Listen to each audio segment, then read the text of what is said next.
माथे जो धुर लिखिया सो मेट ना सके कोई, नानक जो लिखिया सो वरतदा, सो बूझे जिसनों नदर होई। ठीक है जी। सत श्री अकाल जी, मैं Satnam Dhaliwal global SS visa and immigration Kotkapura तो अपने चैनल एस धालीवाल व्लॉग से तुहाडा स्वागत करदा जी।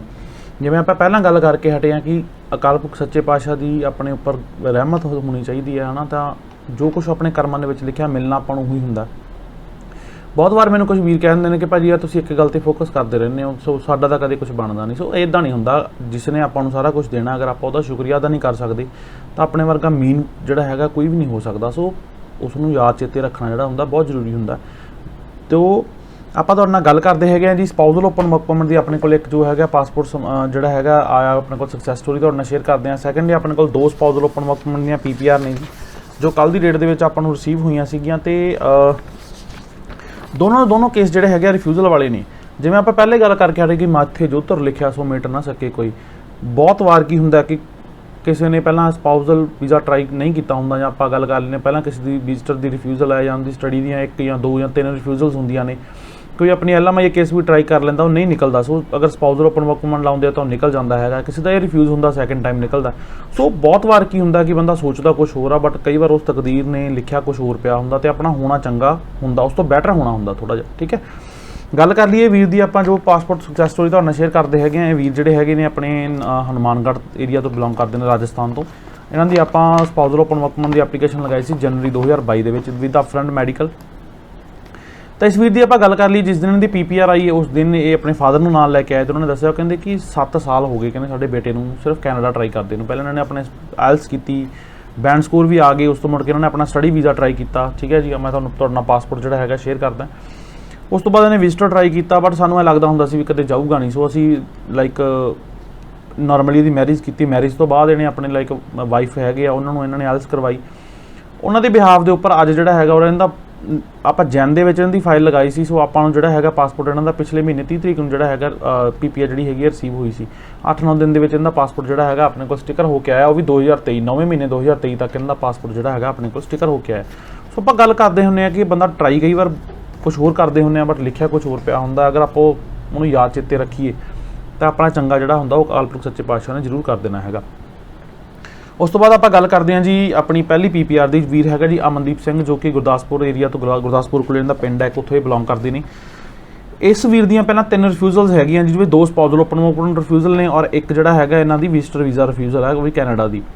पहला इन्होंने ओपन वर्क परमिट लगाया, फिर विजिटर वीज़ा ट्राई किया किसी के कहने के उपर या जिद्दां भी सीगा। ठीक है, उस तो मुड़ के इन्होंने फिर अपना ओपन वर्क परमिट लगाया।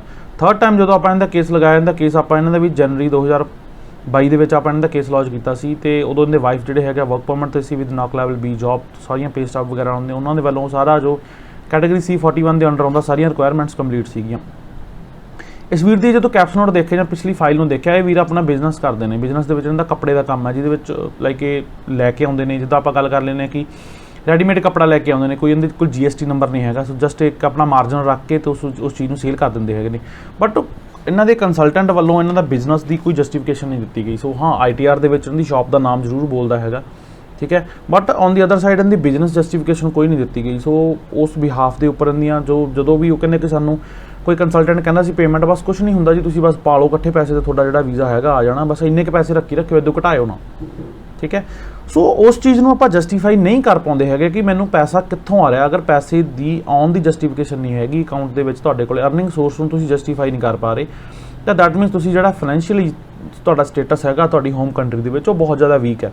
ऑन दी अदर साइड जिहड़ा हैगा 90% कंसलटेंट्स वालों जिहड़ा हुंदा कि parents and family member support ला दित्ती जाती है, वो फिर अगे आ जाती। दोनों केसिस रिफ्यूजल वाले ने, दोनों cases which parents and family member support जिहड़ी हैगी लगी हुई सी, उस करके वीज़ा रिफ्यूज़ होंदा इन्हां दा।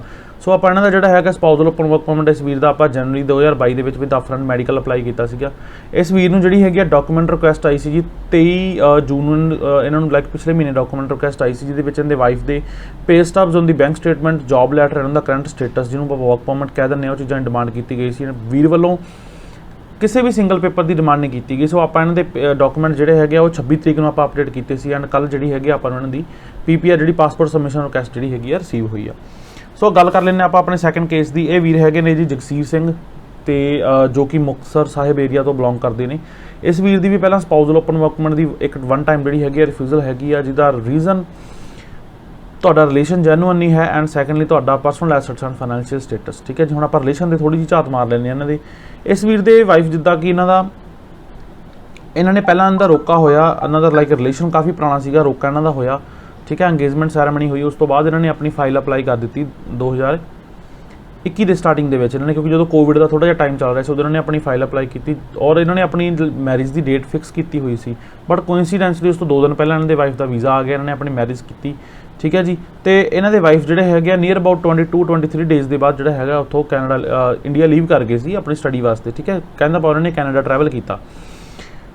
ਹੁਣ ਦਿੱਕਤ ਉੱਥੇ ਸੀ ਕਿ ਉੱਥੇ ਇਹਦਾ ਸਟੇ ਘੱਟ ਸੀਗਾ। ਠੀਕ ਹੈ, ਤੇ ਇਹਨਾਂ ਦੇ ਡਾਕੂਮੈਂਟ ਜਿਹੜੇ ਹੈਗੇ ਜਾਂ ਰਿਪਰੈਜ਼ੈਂਟੇਸ਼ਨ ਦੀ ਗੱਲ ਕਰ ਲਈਏ, ਕੰਸਲਟੈਂਟ ਵੱਲੋਂ ਇੱਕ ਨਹੀਂ ਅੱਛੀ ਕੀਤੀ ਗਈ। SOP ਵਗੈਰਾ ਨੂੰ ਆਪਾਂ ਜੋ ਕਵਰਿੰਗ ਲੈਟਰ ਨੂੰ ਰੀਡ ਕੀਤਾ ਗਿਆ ਤਾਂ ਉੱਥੇ ਕੁਝ ਖਾਮੀਆਂ ਜਿਹੜੀਆਂ ਹੈਗੀਆਂ ਪਤਾ ਲੱਗੀਆਂ ਦੇਖਣ ਨੂੰ।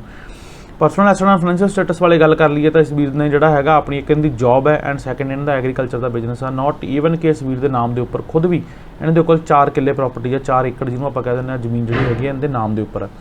ਸੋ ਪਰਸਨਲ ਐਸੈਟਸ ਵੱਲੋਂ ਕੋਈ ਦਿੱਕਤ ਨਹੀਂ ਸੀ ਇਹਨਾਂ ਦੀ। ਬਟ ਫਿਰ ਸੇਮ ਥਿੰਗ ਕਿ parents and family member support ਨੂੰ ਉਹਨਾਂ ਦੇ ਨਾਲ ਸਬਮਿਟ ਕੀਤਾ ਗਿਆ। ਜੇ ਫਾਰਮ ਜਿਹੜੇ ਹੈਗੇ ਆ ਉਹ ਵੱਧ ਦੇ ਬਣ ਕੇ ਆਉਂਦੇ ਰਹੇ ਇਹਨਾਂ ਦੇ ਨਾਮ, ਤੇ ਪੇਮੈਂਟ ਜਿਹੜੀ ਹੈਗੀ ਇੱਕੋ ਦਮ ਫਲਕਚੁਏਟ ਹੁੰਦੀ ਆ, ਇੱਕੋ ਦਮ ਇਹਨਾਂ ਦੇ ਅਕਾਊਂਟ ਦੇ ਵਿੱਚ ਫਲੋ ਵਧਿਆ। ਉਹ ਸਾਰੀਆਂ ਚੀਜ਼ਾਂ ਕਿਤੇ ਨਾ ਕਿਤੇ ਮਿਸਮੈਚ ਹੁੰਦੀਆਂ ਕਰਕੇ ਤਾਂ ਇਸ ਵੀਰ ਨੂੰ ਰਿਫਿਊਜ਼ਲ ਦਾ ਸਾਹਮਣਾ ਕਰਨਾ ਪਿਆ। ਸੋ ਇਸ ਵੀਰ ਦੀ ਫਾਈਲ ਜਿਹੜੀ ਆਪਾਂ ਲਗਾਈ ਸੀ ਇਹ ਵੀ ਆਪਾਂ ਜਨਵਰੀ 2022 ਦੇ ਵਿੱਚ ਆਪਾਂ ਜਿਹੜੀ ਹੈਗੀ ਆ ਫਾਈਲ ਇਹਨਾਂ ਦੇ ਸਬਮਿਟ ਕੀਤੀ ਸੀ ਵਿਦ ਅਪਫਰੰਟ ਮੈਡੀਕਲ। ਇਸ ਵੀਰ ਤੋਂ ਜਿਹੜਾ ਕੋਈ ਵੀ ਡਾਕੂਮੈਂਟ ਰਿਕੁਐਸਟ ਨਹੀਂ ਆਈ ਤੇ ਇਹਨਾਂ ਦਾ ਜਿਹੜਾ ਹੈਗਾ PPR ਜਿਹੜੀ ਹੈਗੀ ਹੈ ਕੱਲ੍ਹ ਦੀ ਡੇਟ ਦੇ ਵਿੱਚ ਆਪਾਂ ਨੂੰ ਰਿਸੀਵ ਹੋਈ ਆ। ਇਹਨਾਂ ਦੀ ਸਟੇਟਮੈਂਟ ਵੀ ਪ੍ਰੋਪਰ ਇਹਨਾਂ ਦੀ ਅੱਜ ਤੱਕ ਵੀ ਆਪਾਂ ਗੱਲ ਕਰ ਰਹੇ ਹਾਂ ਕੰਟੀਨਿਊ ਚੱਲ ਰਹੀ ਹੈ ਉਸ ਹਿਸਾਬ ਨਾਲ, ਕਿਉਂਕਿ ਇਹਨਾਂ ਦੀ ਜੌਬ ਹੈਗੀ ਆ ਐਗਰੀਕਲਚਰ ਹੈ। ਐਗਰੀਕਲਚਰ ਦੇ ਵਿੱਚ ਵੀ ਰਿਪਰੈਜ਼ੈਂਟੇਸ਼ਨ ਜਿਹੜੀ ਹੁੰਦੀ ਹੈ, ਕਿਉਂਕਿ ਐਗਰੀਕਲਚਰ ਫੀਲਡ ਜਾਂ ਐਗਰੀਕਲਚਰ ਇੰਡਸਟਰੀ ਇੱਕ ਇੱਦਾਂ ਦੀ ਆ ਤੁਹਾਡੇ ਕੋਲ ਜਸਟੀਫਿਕੇਸ਼ਨ ਹੋਣੀ ਚਾਹੀਦੀ ਹੈ। ਪੇਮੈਂਟ ਤੁਹਾਡੀ 2-2 ਮੰਥ ਬਾਅਦ 3-3 ਮੰਥ ਬਾਅਦ ਵੀ ਜਿਹੜੀ ਹੁੰਦੀ ਆ ਆਉਂਦੀ ਹੋ ਜਾਂਦੀ ਹੈ। ਸੋ ਉਹ ਸਾਰੀਆਂ ਚੀਜ਼ਾਂ ਦੀ ਰਿਪਰੈਜ਼ੈਂਟੇਸ਼ਨ 'ਤੇ ਡਿਪੈਂਡ ਕਰਦਾ ਹੈਗਾ ਸਾਰਾ ਕੁਝ। ਸੋ ਇਸ ਵੀਰ ਦੀ ਜਿਹੜੀ ਹੈਗੀ ਆਪਾਂ ਨੂੰ ਪਾਸਪੋਰਟ ਸਬਮਿਸ਼ਨ ਦੀ ਰਿਕੁਐਸਟ ਜਿਹੜੀ ਹੈਗੀ ਆ ਰਿਸੀਵ ਹੋਈ ਆ। ਜਿਵੇਂ ਆਪਾਂ ਪਹਿਲਾਂ ਗੱਲ ਕਰਕੇ ਹਟਿਆ ਜੀ, ਮਾਥੇ ਜੋ ਧੁਰ ਲਿਖਿਆ ਸੋ ਮੀਟ ਨਾ ਸਕੇ ਕੋਈ, ਹੈ ਨਾ, ਕਿ ਜੋ ਕੁਝ ਲਿਖਿਆ ਹੁੰਦਾ ਉਹ ਮਿਲਦਾ ਹੀ ਮਿਲਦਾ। ਜਿਸ ਦਿਨ ਮੇਰੇ ਕੋਲ ਗੁਰਦਾਸਪੁਰ ਵਾਲਾ ਵੀਰ ਆਇਆ ਸੀ, ਇਹਨਾਂ ਨੇ ਮੈਨੂੰ ਕਿਹਾ ਸੀ ਕਿ ਭਾਜੀ ਮੈਨੂੰ ਲੱਗਦਾ ਨਹੀਂ ਕਿ ਯਾਰ ਮੈਂ ਜਾਊਂਗਾ। ਸੋ ਮੇਰੇ ਵਾਈਫ ਵੀ ਬਹੁਤ ਜ਼ਿਆਦਾ ਇਸ ਚੀਜ਼ ਨੂੰ ਲੈ ਕੇ ਟੈਨਸ਼ਨ 'ਚ ਹੁੰਦੇ ਨੇ। ਉਹ ਕਹਿੰਦੇ ਨੇ ਕਿ ਚੱਲ ਛੱਡ ਯਾਰ ਕੋਈ ਗੱਲ ਨਹੀਂ, ਮੈਂ ਨਹੀਂ ਤਾਂ ਫਿਰ ਆਪਣਾ PR ਲੈ ਕੇ ਇੰਡੀਆ ਆ ਜਾਣਾ। ਠੀਕ ਹੈ, ਮੈਂ ਕਿਹਾ ਨਹੀਂ ਯਾਰ ਕੋਈ ਨਹੀਂ, ਹੌਸਲਾ ਨਾ ਛੱਡ, ਕਰਨਾ ਮਿਲਣਾ ਸਾਰਾ ਕੁਝ ਹੁੰਦਾ। ਵਾਹਿਗੁਰੂ ਸੱਚੇ ਪਾਤਸ਼ਾਹ ਨੇ ਕਈ ਵਾਰੀ ਕੁਝ ਬਹੁਤ ਚੰਗਾ ਲਿਖਿਆ ਹੁੰਦਾ ਆਪਣੇ ਵਾਸਤੇ। ਠੀਕ ਹੈ ਜੀ, ਸੋ ਇਹਨਾਂ ਦੋਨਾਂ ਵੀਰਾਂ ਦੀ ਆਪਾਂ ਨੂੰ ਜਿਹੜੀ ਪਾਸਪੋਰਟ ਸਬਮਿਸ਼ਨ ਦੀ ਰਿਕੁਐਸਟ ਜਿਹੜੀ ਹੈਗੀ ਆ ਰਿਸੀਵ ਹੋਈ ਆ। ਸੋ ਆਪਾਂ ਨਾਲ ਦੀ ਨਾਲ ਸੈਕੰਡਲੀ ਆਪਾਂ ਗੱਲ ਕਰ ਲਈਏ ਕਿ ਜਿੰਨਾ ਵੀਰਾਂ ਨੂੰ ਐਡੀਸ਼ਨਲ ਡਾਕੂਮੈਂਟ ਦੀ ਰਿਕੁਐਸਟ ਆ ਰਹੀ ਹੈ, ਜੋ ਕਿ ਸਾਰਿਆਂ ਨੂੰ ਸੇਮ ਰਿਕੁਐਸਟ ਜਿਹੜੀ ਫੈਬ ਵਾਲਿਆਂ ਨੂੰ ਆਈ ਆ, ਉਹ ਥੋੜੇ ਨਵੇਂ ਕੇਸਿਸ ਨੂੰ ਵੀ ਆ ਰਹੀ ਆ, ਪੁਰਾਣੇ ਕੇਸਿਸ ਨੂੰ ਵੀ ਜਿਹੜੀ ਹੈਗੀ ਆ ਸੇਮ ਰਿਕੁਐਸਟ ਜਿਹੜੀ ਹੈਗੀ ਐਮਬੈਸੀ ਵੱਲੋਂ ਆ ਰਹੀ ਆ। ਸੋ ਉਹਦੇ ਵਿੱਚ ਸਭ ਤੋਂ ਜ਼ਿਆਦਾ ਉਹ ਕੇਸਿਸ ਨੂੰ ਧੱਕਾ ਲੱਗ ਰਿਹਾ ਜਿਨ੍ਹਾਂ ਦੀ ਸਟੇਟਮੈਂਟ ਕੰਟੀਨਿਊ ਨਹੀਂ ਰੱਖੀ ਗਈ, ਨਾ ਤਾਂ ਉਹਦੇ ਰਿਪਰੈਜ਼ੈਂਟੇਟਿਵ ਵੱਲੋਂ ਤੇ ਨਾ ਹੀ ਉਹਨਾਂ ਦੇ ਖੁਦ ਵੱਲੋਂ। ਉਹਨਾਂ ਨੇ ਸਟੇਟਮੈਂਟ ਨੂੰ ਆਪਣੀ ਨੂੰ ਕੰਟੀਨਿਊ ਨਹੀਂ ਰੱਖਿਆ ਹੈਗਾ। ਕਹਿਣ ਦਾ ਭਾਵ ਕੀ ਆ, ਪੈਸਾ ਇਕੱਠਾ ਕੀਤਾ, ਫੰਡ ਆਪਣੇ ਪੂਰੇ ਕੀਤੇ, ਉਸ ਤੋਂ ਬਾਅਦ ਕੇ ਲਗਾਤੇ, ਨਾ ਤਾਂ ਉਹਨਾਂ ਨੂੰ ਫੰਡਸ ਨੂੰ ਛੇੜਿਆ ਨਾ ਕੁਝ ਕੀਤਾ। ਹਾਰਡਲੀ 5-10 ਹਜ਼ਾਰ 15 ਹਜ਼ਾਰ ਦਾ ਲੈਣ ਦੇਣ ਕਰਦੇ ਰਹੇ, ਜੋ ਕਿ ਬਹੁਤ ਮਾਈਨਰ ਜਿਹੀਆਂ ਗੱਲਾਂ ਹੁੰਦੀਆਂ ਨੇ ਜਿਸ ਨੂੰ ਵੀਜ਼ਾ ਆਫਿਸਰ ਬਹੁਤ ਧਿਆਨ ਨਾਲ ਦੇਖਦਾ। ਇੱਕ ਰਿਫਿਊਜ਼ਲ ਵੀ ਕੱਲ੍ਹ ਦੇਖਣ ਨੂੰ ਜਿਹੜੀ ਹੈਗੀ ਮਿਲੀ ਆ। ਕੱਲ੍ਹ ਵੀਰ ਆਇਆ ਸੀਗਾ ਆਪਣੇ ਕੋਲ ਸੰਗਰੂਰ ਏਰੀਆ ਤੋਂ, ਉਹਨਾਂ ਨੇ ਮੈਨੂੰ ਇਹ ਚੀਜ਼ ਡਿਸਕਸ ਕੀਤੀ ਕਿ ਭਾਜੀ ਮੈਨੂੰ ਡਾਕੂਮੈਂਟ ਰਿਕੁਐਸਟ ਜਿਹੜੀ ਆਈ ਸੀ, ਬਟ ਉਸ ਤੋਂ ਬਾਅਦ ਜਿਹੜੀ ਹੈਗੀ ਮੈਨੂੰ ਰਿਫਿਊਜ਼ਲ ਦਿੱਤੀ ਐਮਬੈਸੀ ਨੇ, ਤੇ ਮੈਂ ਆਹ ਚੀਜ਼ਾਂ ਆਪਣੀ ਅਪਡੇਟ ਕੀਤੀਆਂ ਸੀ। ਸੋ ਤੁਸੀਂ ਵੀ ਇਹਨਾਂ ਚੀਜ਼ਾਂ ਦੇ ਉੱਪਰ ਪ੍ਰੋਪਰ ਧਿਆਨ ਕਰਕੇ ਪ੍ਰੋਪਰ ਕੰਸਲਟ ਕਰਕੇ ਜਿਹੜੇ ਹੈਗੇ ਆਪਣੇ ਡਾਕੂਮੈਂਟ ਅਪਡੇਟ ਕਰੋ। ਔਰ ਜਿੰਨਾ ਵੀ ਵੀਰਾਂ ਨੇ ਆਪਣੀ ਨਵੀਂ ਫਾਈਲ ਲਗਾਉਣੀ ਹੈਗੀ ਆ ਹਜੇ, ਚਾਹੇ ਉਹਨਾਂ ਦੀ ਰਿਫਿਊਜ਼ਲ ਹੈ ਜਾਂ ਚਾਹੇ ਉਹਨਾਂ ਦੇ ਕੋਲ ਆਪਣਾ ਉਹਨਾਂ ਦਾ ਫਰੈਸ਼ ਕੇਸ ਹੈਗਾ, ਸੋ ਇਹਨਾਂ ਚੀਜ਼ਾਂ ਨੂੰ ਪ੍ਰੋਪਰ ਧਿਆਨ ਦੇ ਵਿੱਚ ਰੱਖਿਆ ਕਰੋ। ਕਿ ਦੇਖੋ ਕੰਸਲਟੈਂਟ ਨੂੰ ਹਮੇਸ਼ਾ ਆਪਣੇ ਉਹੀ ਮਨ ਲੱਗਦਾ ਹੁੰਦਾ ਕਿ ਆਪਾਂ ਆਪਣਾ ਡਾਊਟ ਰੱਖੀਏ, ਆਪਾਂ ਦੇਖੀਏ ਕਿ ਮੇਰੀ ਰਿਪਰੈਜ਼ੈਂਟੇਸ਼ਨ ਫਾਈਲ ਦੀ ਕਿੱਦਾਂ ਹੋਣੀ, ਆਪਾਂ ਡਾਊਟ ਰੱਖੀਏ ਐਂਡ ਉਹ ਬੰਦਾ ਆਪਾਂ ਨੂੰ ਸੈਟਿਸਫਾਈਡ ਜਿਹੜਾ ਹੈਗਾ ਆਪਣਾ ਡਾਊਟ ਕਲੀਅਰ ਕਰੇ। ਸਿਰਫ ਇੱਕ ਇਸ ਚੀਜ਼ ਨੂੰ ਦੇਖਿਆ ਕਰੋ, ਇਹ ਨਹੀਂ ਚੀਜ਼ ਦੇਖੀ ਜਾਂਦੀ ਹੁੰਦੀ ਕਿ ਹਾਂਜੀ ਉਹਦੇ ਕੋਲ ਕਿੰਨੀਆਂ ਫੋਟੋਆਂ ਲੱਗੀਆਂ ਹੋਈਆਂ। ਠੀਕ ਹੈ, ਸੋ ਇਹਨਾਂ ਚੀਜ਼ਾਂ ਦਾ ਪਹਿਲਾਂ ਹੁੰਦਾ ਸੀ ਸਮਾਂ, ਅੱਜ ਕੱਲ੍ਹ ਬਹੁਤ ਜ਼ਿਆਦਾ ਟਰਾਂਸਪੇਰੈਂਸੀ ਦਾ ਟਾਈਮ ਹੈਗਾ। ਸੋ ਇਹਨਾਂ ਚੀਜ਼ਾਂ ਨੂੰ ਕਵਰ ਅਪ ਜਿਹੜਾ ਹੈਗਾ ਕਰਕੇ ਚੱਲਿਆ ਕਰੋ। ਔਰ ਜਿੰਨਾ ਵੀ ਵੀਰਾਂ ਦੀ ਰਿਫਿਊਜ਼ਲ ਹੈਗੀ ਆ, ਫਰੈਸ਼ ਕੇਸ ਆ ਜਾਂ ਕੈਨੇਡਾ ਸਟੱਡੀ ਵੀਜ਼ਾ ਦਾ ਹੈਗਾ, ਤੁਸੀਂ ਸਾਨੂੰ ਮਿਲ ਸਕਦੇ ਹੋ। ਸਾਡਾ ਹੈੱਡ ਆਫਿਸ ਹੈ ਜੀ global SS visa and immigration, ਨੇੜੇ Kotkapura, Indian gas service, Jatt road, Kotkapura district, Faridkot. Contact number ਹੈ ਜੀ 7707850037 770785037। ਧੰਨਵਾਦ।